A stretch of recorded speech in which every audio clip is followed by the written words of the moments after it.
ప్రభువైన యేసుక్రీస్తు ఘనమైన నామంలో ఉదయకాలపు శుభములు కలుగునుగాక. మంచిది ప్రియమైన దేవుని బిడ్డలారా, ఉదయకాల సమయంలో దేవుని మాటలు వింటున్న ప్రియమైన సహోదరి సహోదరుడా, దేవుడు చక్కటి కృపతో చక్కటి దినమును దేవుడు మనందరికీ అనుగ్రహించినందుకు దేవునికి మహిమ కలుగునుగాక. మంచిది. యోహాను సువార్త 15వ అధ్యాయము 4వ వచనంలో దేవుడు చక్కటి మాటను జ్ఞాపకం చేస్తున్నాడు.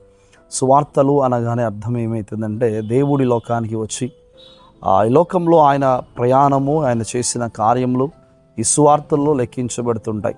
ఆ మార్గంలో దేవుడు ఒక చక్కటి మాటలలో ఒక మాటను మనం తీసుకుందాం. మంచిది. యోహాను సువార్త 15వ అధ్యాయంలో 7వ వచనం ఒక చక్కటి మాట అంటాడు, నా యందు మీరును మీ యందు నా మాటను నిలిచి ఉన్న ఎడల మీకేది ఇష్టమో అడుగుడి, అది మీకు అనుగ్రహించబడను.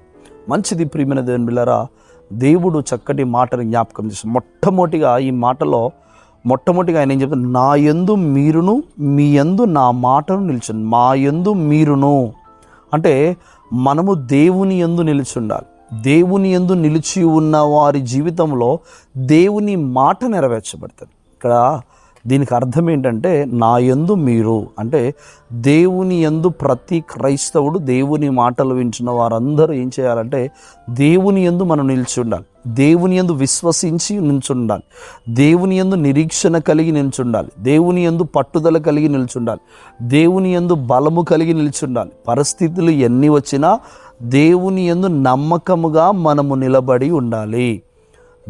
అప్పుడు దేవుడిచ్చిన మాట, చాలామంది ఏమంటారంటే, అయ్యా నాకు దేవుడు చక్కటి వాగ్దానం ఇచ్చాడు, దేవుడు చక్కటి మాటనిచ్చాడు, దేవుడు నాకు దర్శనం ఇచ్చాడు, దేవుడు నాకు కృపనిచ్చాడు, ఈ వాగ్దానము ఈ దర్శనము ఎప్పుడు నెరవేర్చబడదో అని ఎదురు చూస్తున్నాను, నాకు ఏమైనా చేసేస్తున్నావా అంటే నాకు దేవుడు దర్శనం ఇచ్చాడు, నన్ను దేవుడు మాట ఇచ్చాడు, వాగ్దానం చేశాడు, కానీ ఈ వాగ్దానం ఎప్పుడు నెరవేరుతా అంటే అంటాడు, మీ యందు నా మాట నిలిచి ఉన్న ఎడల మీకు ఏది ఇష్టమో అది అడుగుడి.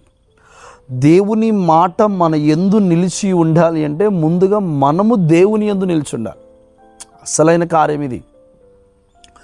మనము దేవుని యందు నిలిచి ఉన్నప్పుడు దేవుని మాట మన యందు నిలిచి ఉంటుంది.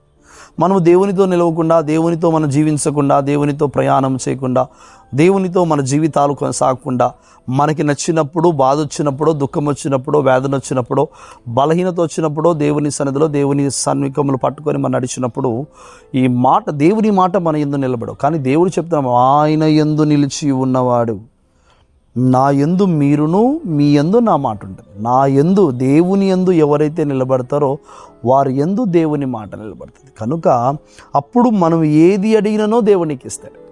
ఇప్పుడు ఎంత ప్రార్థన చేసినా, ఎంత కన్నీరు గార్చినా, ఎంత ఉపవాసం ఉన్నా కొన్ని కార్యాలు మన జీవితంలో జరగవు, కొన్ని వాగ్దానాలు మన జీవితంలో జరగవు, కొన్ని పరిస్థితులు మన జీవితంలో జరగవు. కానీ దేవుడు చెప్తున్న మాట ఏంటి తెలుసా, నా యందు నువ్వు నిల్చుంటే నీ యందు నా మాట ఉంటుంది. ఈ నా మాట ఏంటిది, నువ్వు అడిగే ప్రతి వాటిని నెరవేరుస్తాను. సింపుల్. దేవుడు చెప్తున్న మాటలో సింపుల్ లాజిక్ ఇది. నీవు నాతో ఉంటే నా మాట నీతో ఉంటుంది. నా మాట ఏంటి, నువ్వు అడిగిన ప్రతి వాటిని నేను అనుగ్రహిస్తాను. మనము దేవుని సన్నిధిలో ప్రార్థించే ప్రతి ప్రార్థన, విజ్ఞాపన మనము నెరవేర్చబడాలి అంటే మనం ఏం చేయాలి, ఆయన యందు నిల్చుండాలి. ఆయన యందు ఎప్పుడైతే మనము నిల్చుంటామో అప్పుడు దేవుని మాట మనతో ఉంటుంది. నిజంగా అందుకే చక్కటి మాట నేను చెప్తున్నాడు కదా. కనుక నా ప్రియమైన దేవుని బిడ్డలారా, ఉదయకాల సమయంలో దేవుని వాగ్దానము, దేవుని మాట వింటున్న ఆయన యందు నిల్చుండు. ఆయన యందు భయభక్తులు కలిగి జీవించు. ఆయన త్రోవలో నడు. ఆయన త్రోవలో నడిచిన వారందరూ ధన్యుడు అంటున్నాడు. మనము ఈ అంత్యకాల దినంలో, ఈ చివరి దినాల్లో దేవునితో మనం ఉండాలి. దేవుని యందు నిలిచి ఉండాలి. దేవుని యందు విశ్వాసంగా నిలిచి ఉండాలి. అప్పుడు దేవుడు మన పట్ల ఉన్న మాట ఆయన నిలబెట్టుకుంటాడు. కనుక అప్పుడు ఆయన అంటాడు, మీకు ఏది ఇష్టమో అడుగుడి, అది మీకు అనుగ్రహిస్తాను. మీకు ఏది ఇష్టం, ఏమిష్టం? మానవుడికి ఏమిష్టం అండి? దేవుని సన్నిధిలో ప్రార్థించిన ప్రతి ప్రార్థనకు నెరవేర్పు జరుగుతుంది. అంతే. ఇక నెరవేర్పు జరగాలి అంటే నువ్వు దేవుని యందు నిలబడాలి. దేవుని యందు నిలబడకుండా నీకు అవసరం వచ్చినప్పుడో, లేదా దుఃఖం వచ్చినప్పుడో, బాధ వచ్చినప్పుడో, భర్త కొట్టినప్పుడో, భార్య తిట్టినప్పుడో, లేకపోతే బంధువులు తిట్టినప్పుడో, అవమానించినప్పుడో, నిందలు వేసినప్పుడు, అయ్యా నీకు స్తోత్రం ప్రభా, వారు నన్ను వేలన చేశారు, దుఃఖపడుతున్నారు, దూషిస్తున్నారు, నింద వేస్తున్నారు అని గుండెలు బాదుకొని దేవుని సరే కాదు. ఆయన యందు నువ్వు నిల్చుంటే దేవుడు నిన్ను ఘనముగా చేస్తానో, బాగు చేస్తానో, ఆరోగ్యం ఇస్తానో, లేకపోతే నిన్ను హెచ్చిస్తానో, నిన్ను వాడుకుంటానో, ఈ మాటలన్నీ నీ జీవితంలో నెరవేర్చబడతాయి. అనేకమైన వారికి అనేకమైన మాటలు. డిసెంబర్ 31వ తారీఖు మనమందరం వాగ్దానం తీసుకుంటాం. ప్రభా ఈ సంవత్సరంలో ఏ వాగ్దానం ఇస్తావు, వాగ్దానం ఇరగబడి మీదబడి తీసుకుంటాం. ఈ వాగ్దానం నెరవేర్చబడాలి అంటే దేవుని యందు నిలిచుండాలి. దేవుని యందు నిల్చుంటే నీవు అడిగే ప్రతి వాటికి నీకు ఏది ఇష్టమో అది అడుగు. అదే తల్లిదండ్రులతో మనం నిలబడ్డాం అనుకో, తల్లిదండ్రులు అయ్యా నువ్వేం చెప్తే అది వింటాను, తల్లిదండ్రుల మాటకు విధేయత చూపించామనుకో, వారి మాటకు విధేయతను బట్టి వారు ఏం చేస్తారు, నీకు ఏది ఇష్టమో అది అడుగుతావు. అయ్యా నా అమ్మ నాకు ఇది ఇష్టం, నాన్న నాకు ఇది ఇష్టం అన్నప్పుడు వారు నీకు అది ఇష్టమైనది నీకు ఇస్తారు. ఎందుకు ఇస్తున్నారు? నీవు వారితో నమ్మకముగా, ప్రేమగా, పరిపూర్ణతగా ఉన్నావు కనుక వారు అడిగింది నీకు ఇస్తున్నారు. కనుక నీవు దేవుని యందు నిలబడితే దేవుడు నీకు ఏది ఇష్టమో అది నువ్వు అడిగినప్పుడు దేవుడు నీకు ఇస్తానని మాట ఇస్తున్నాడు అంతే. ఈ రోజు నుంచి ఈ మాటలు వింటున్న నా ప్రియమైన దేవుని బిడ్డ, నువ్వు దేవుని యందు నిలబడు. నీకు దేవుడు మాట ఇస్తున్నాడు. నువ్వు దేవుని యందు నిలబడితే నువ్వు ఏది ఇష్టమో అది అడిగినప్పుడు ఆయన నీకు ఇస్తాడు.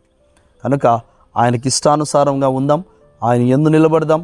ఆయన కృపలో నీవు నీ కుటుంబం ఎదగాలని కోరుకుంటూ ఈ చిన్ని మాటలు దేవుడు దీవించునుగాక. తల వంచుకొని ప్రార్థన చేసుకుందాం. పరిశుద్ధుడా, ప్రేమగల తండ్రి, నీకు వందనాలు చెల్లిస్తున్నాను. కృప కలిగిన మా యేసయ్య, ఈ చక్కటి ఉదయకాల సమయంలో ఈ బిడ్డలందరినీ దీవించండి. నీ యందు నిల్చుండే కృపను దయచేయండి ప్రభా. అయ్యా అతని మనుషుల యందు కాదు, మనుషుల బలము యందు కాదు, నీ యందు విశ్వసించి నమ్మకంగా నిలబడే కృప దయచేసి దీవించండి.